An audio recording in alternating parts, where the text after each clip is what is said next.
जय हिंद दोस्तों। आज हम लोग गणित में साधारण ब्याज का परिचय लेंगे। ये वीडियो में सिर्फ आपको साधारण ब्याज का परिचय दिया जाएगा।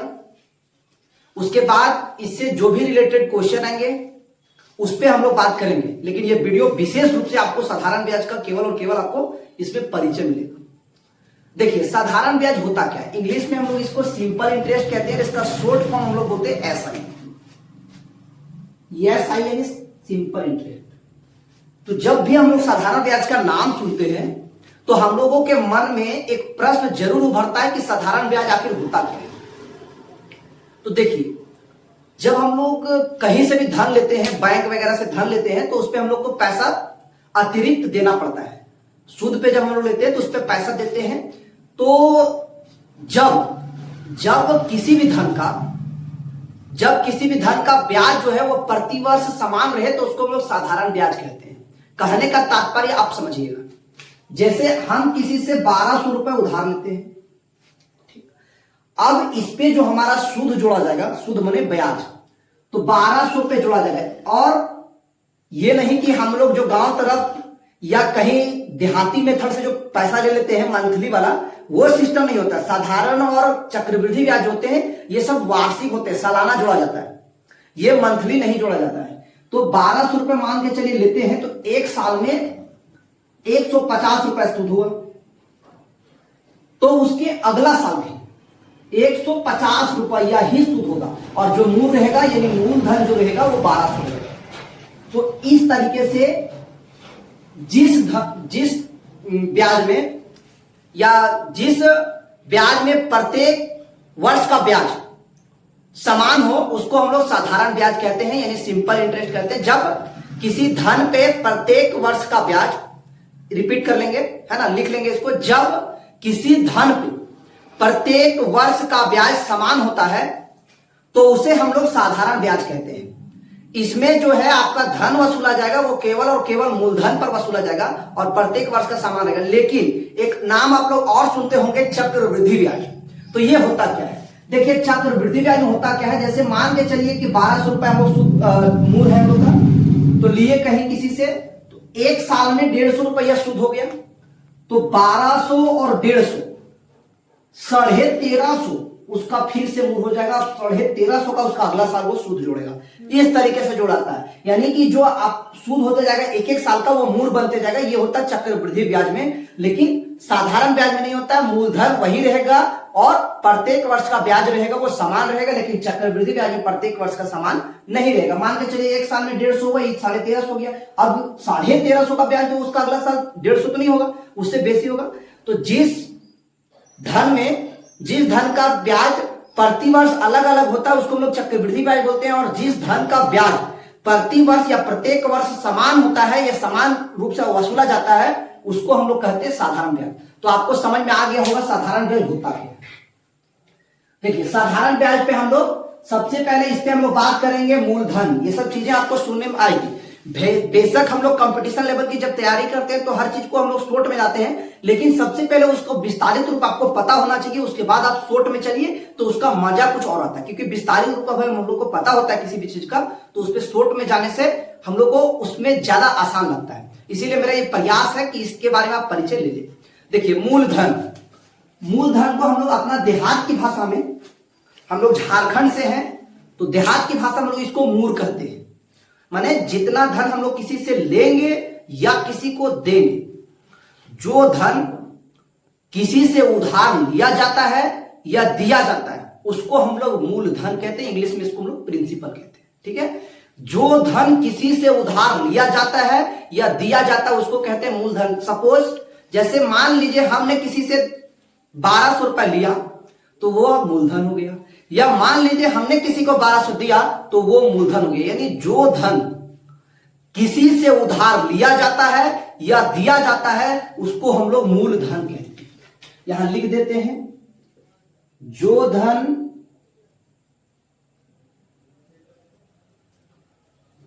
किसी से, आगे लिख लेंगे, उसे मूलधन कहते हैं। उसके बाद ब्याज को हम लोग देहात की भाषा में सूद कहते हैं और इंग्लिश में इसको बोलते हैं इंटरेस्ट। तो सूद कैसे होता है? तो जब हम लोग किसी से पैसा लेते हैं तबे ना सूद होता है, ऐसे सूद तो नहीं हो जाता है। तो किसी से जब हम लोग पैसा लेते हैं, जब धन उधार लेते हैं और उस पे जो हम लोग को अतिरिक्त धन वसूला जाता है उसको हम लोग ब्याज कहते हैं। यानी पैसा जो मूल लिए हैं उस पे जो एक्स्ट्रा पैसा जोड़ेगा उसको हम लोग सूद कहते हैं, यानी ब्याज कहते हैं, इंटरेस्ट कहते हैं। तो मूलधन पर, और सूद केकर पर लेगा? तो मूलधन पे। तो मूलधन पर समझ में आ गया होगा कि जो हम लोग मूलधन लेते हैं उस पे जो एक्स्ट्रा पैसा हम लोग देते हैं उसको हम लोग क्या कहते हैं? ब्याज, यानी कि इंटरेस्ट कहते हैं। अब हम लोग समझते हैं दर। देखिए दर जो होता है वो हमेशा प्रतिशत में लिखा रहता है, इस तरह परसेंटेज में, हमेशा परसेंटेज में लिखा रहता है। तो जिसके द्वारा ब्याज को वसूला जाता है, जैसे मान लीजिए कि हम लोग किसी से, अभी 1200 वाला उदाहरण चल रहा है तो हम लोग उसी को लेंगे। मान लीजिए कि हम लोग किसी से 1200 रुपए उधार लेते हैं, वो 2% पे दे रहा है। तो इसका मतलब यह है कि जो 2% जो है वो 100 रुपया पे 2 रुपया, यानी जितना परसेंट होगा वो प्रति 100 पर डिवाइड होता है, क्योंकि प्रतिशत का मतलब होता है प्रति 100। ठीक है, तो प्रति 100 में 2 रुपया लेगा वो, यानी 2% पे दिया। अगर 3% पे देता है तो प्रति 100 रुपया में 3 रुपया सूद जोड़ेगा। अब जितना पैसा बढ़ाइएगा उसके हिसाब से उसका सूद जो है सो होगा। तो जिसके द्वारा हम लोग ब्याज को वसूल रहे हैं, तो बिना दर का तो हम लोग ब्याज वसूल नहीं सकते हैं अपने मन से, है ना, जो है उसके हिसाब से वसूलेंगे। तो ये जो हो जाएगा वो हमारा ब्याज दर कहलाएगा। ठीक है, जिसके द्वारा ब्याज को वसूला जाता है। उसके बाद हम लोग समझेंगे मिश्र धन। मिश्र धन का मतलब होता है अमाउंट, और ये जो अमाउंट होता है वो टोटल अमाउंट होता है। मिश्र धन मतलब मूल और सूद को मिला दीजिए। तो मूल को क्या बोलते हैं हम लोग? मूलधन। और सूद को क्या बोलते हैं? तो ब्याज। और ये दोनों को जब जोड़ देंगे तो क्या मिलेगा? मूल और सूद दोनों, यानी इसको हम लोग कहते हैं किताब की भाषा में मिश्र धन और देहात की भाषा में मूल सूद दोनों कहते हैं। तो हम लोग इसको बोल सकते हैं कि जो मूलधन है वो और ब्याज है वो, इन दोनों के योग को, मूलधन और ब्याज के योग को हम लोग मिश्र धन कहते हैं। मूलधन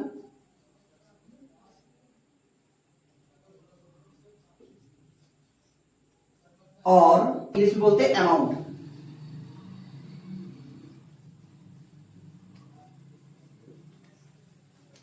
एक चीज समय बच गया, तो हम लोग जानते हैं साधारण ब्याज हो या चक्रवृद्धि ब्याज हो, समय का मतलब है जितना दिन के लिए हम किसी का पैसा लेते हैं उसी को हम लोग बोलते हैं समय। यानी जितने दिन के लिए धन को उधार रखा जाता है उसे हम लोग समय कहते हैं।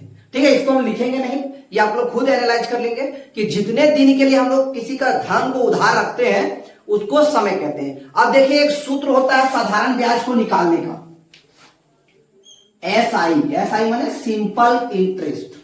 इसका सूत्र यह होता है, अगर साधारण ब्याज कभी भी निकालना है तो मूलधन यानी पी से प्रिंसिपल शॉर्ट में लिख दे रहे हैं। ठीक है, पी गुना टी माने समय टाइम और आर से दर, मूलधन समय और दर को गुना कर दीजिए और उसको 100 से भाग लगा दीजिए तो हमारा क्या निकल जाएगा? तो साधारण ब्याज निकल जाएगा। ठीक है, कैसे निकालना है? मूलधन यानी इसको पी बोलते हैं शॉर्ट में, जो प्रिंसिपल है इसको केवल पी बोलते हैं हम लोग। इंटरेस्ट को, ब्याज को हम लोग साधारण ब्याज को बोलते हैं एसआई। ठीक है, उसके बाद रेट को हम लोग आर से दर्शाते हैं, अमाउंट को ए से दिखाते हैं और टाइम को टी से दिखाते हैं। ये आपका छोटा रूप में इसका प्रतीक मान लें। तो लॉन्ग में लिखेंगे तो P गुना T गुना R बटा 100, यानी मूलधन गुना समय गुना दर बटा 100। क्या निकालने के लिए?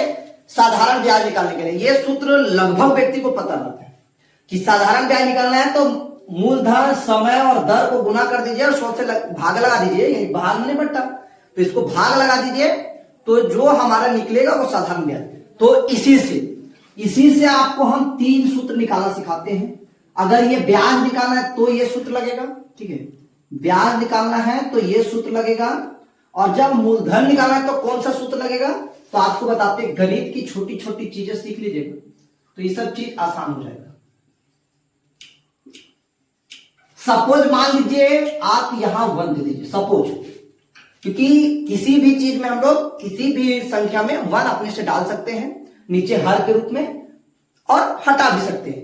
अब यहां 1 डालने से बीच में देखिए बराबर आ गया, तो जब कभी दो भिन्न होते हैं इस तरीके से बराबर तो हम लोग उसको क्या करते हैं, क्रॉस गुना करते हैं कि नहीं करते हैं, तो करते हैं।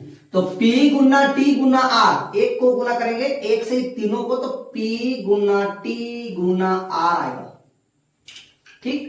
और 100 और SI को गुना करेंगे तो क्या आएगा, SI गुना 100।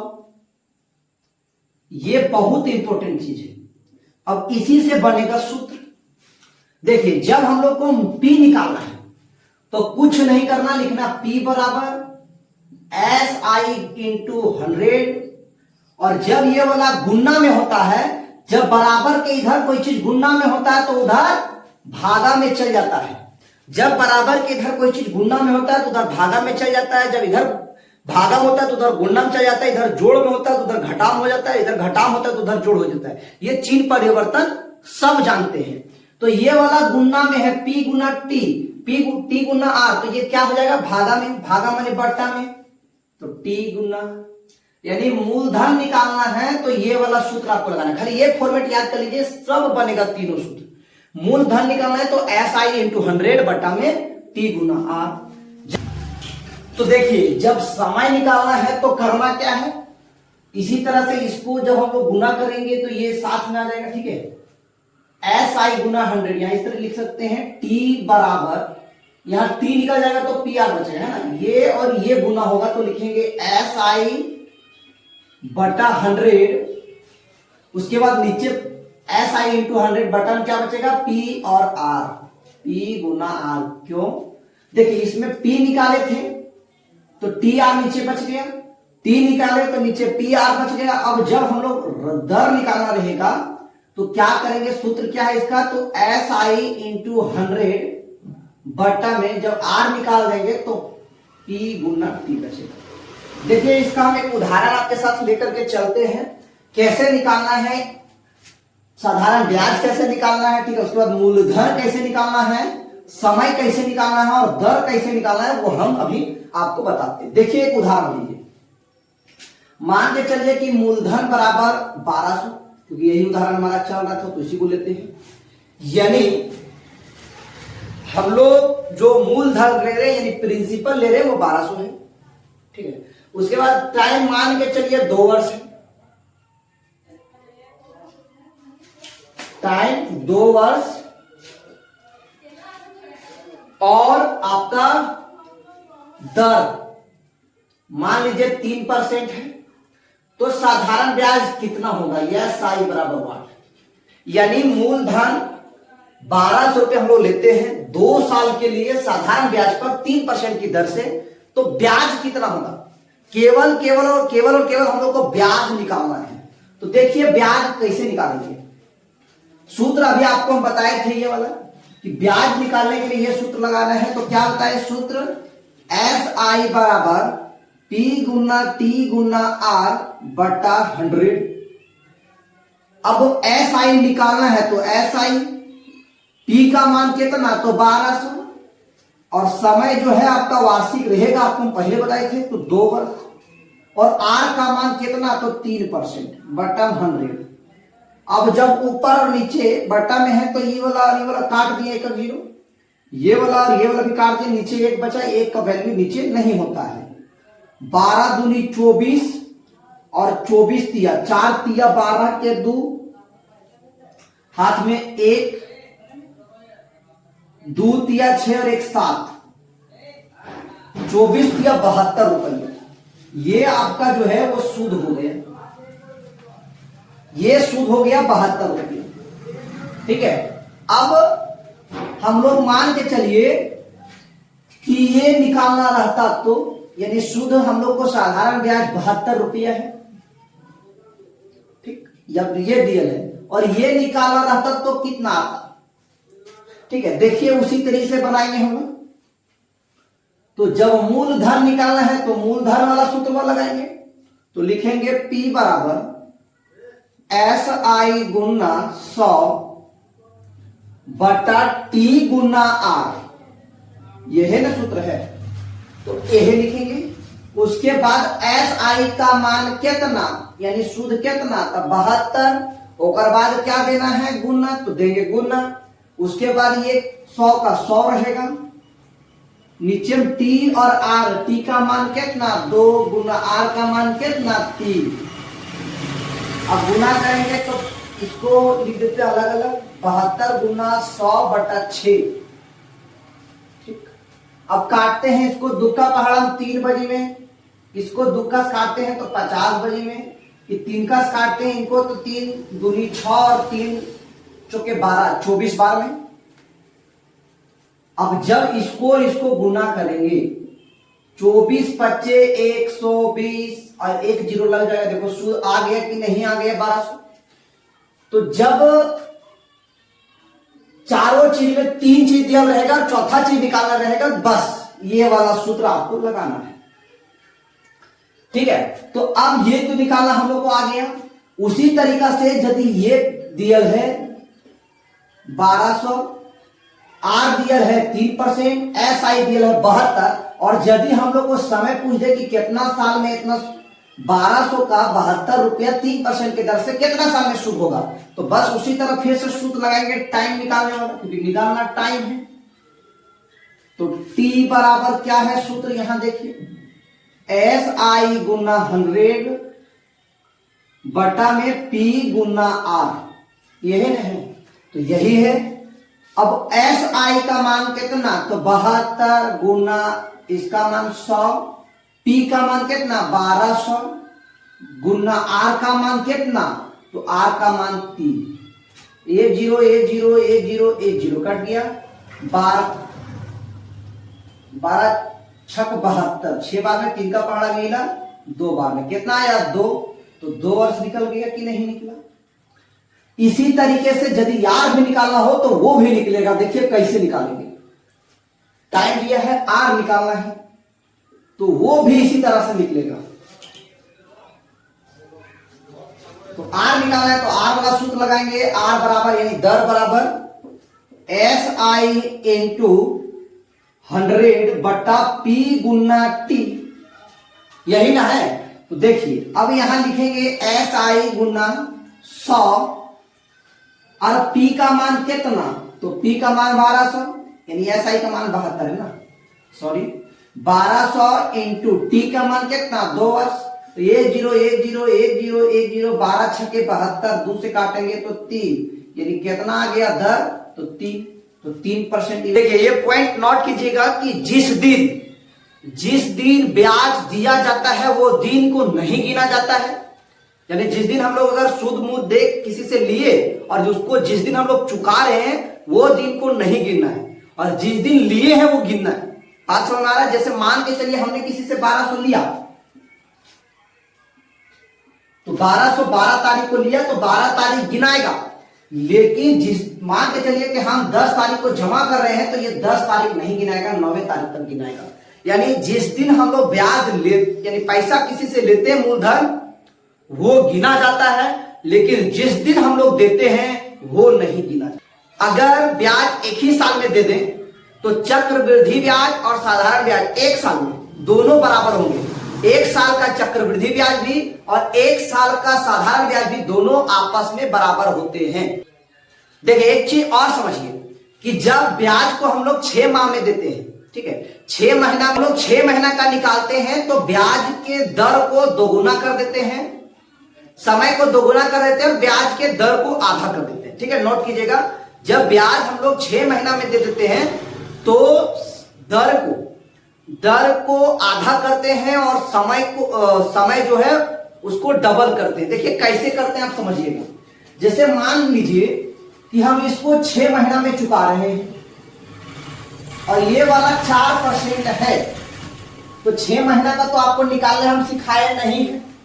अब जब 6 महीना का नहीं सिखाए हैं तो 1 साल का आपको निकालना है, तो करना क्या है, इसको जो है दर जो है इसको आधा कर दीजिए 2%, 3 रहेगा तो 1.5, 6 रहेगा 3, 10 रहेगा 5 कर देंगे, और समय जब 6 महीना है तो इसको 2 से मतलब इसको डबल कर देंगे तो ये 1 वर्ष आ जाएगा। 12 महीना बराबर 1 वर्ष, ऐसे करते हैं। यानी ये 2% 1 वर्ष का निकालेंगे ब्याज तो वही आएगा जो 6 महीना और 4% के दर से आएगा वो। बात समझ में आपको आ रहा होगा, विस्तृत रूप से इसको समझ लेंगे। और जब ये तिमाही होता है, तिमाही माने 3 महीना में जब देना पड़ता है, तो इसको 4 से भागा लगाते हैं, इसको फिर हम लोग 4 से गुना करते हैं। जैसे मान लीजिए 3 महीना है, ठीक है, और ये 3 महीना है, ये 4% है, इसको 4 से हम लोग 4 भाग में बांटेंगे, 1% दब जाएगा, और इसको 4 से गुना करना है, समय को 4 से गुना करना, जब 3 महीना में चुकाएंगे ब्याज का, और दर को 4 से भागा लगाना है, तो इसको 4 से गुना करेंगे, 4 के 12 महीने यानी 1 वर्ष हो जाएगा। इस तरीके से हम लोग देखते हैं, निकालते हैं। यह आपका परिचय था। फिर हम लोग इसके नेक्स्ट वीडियो में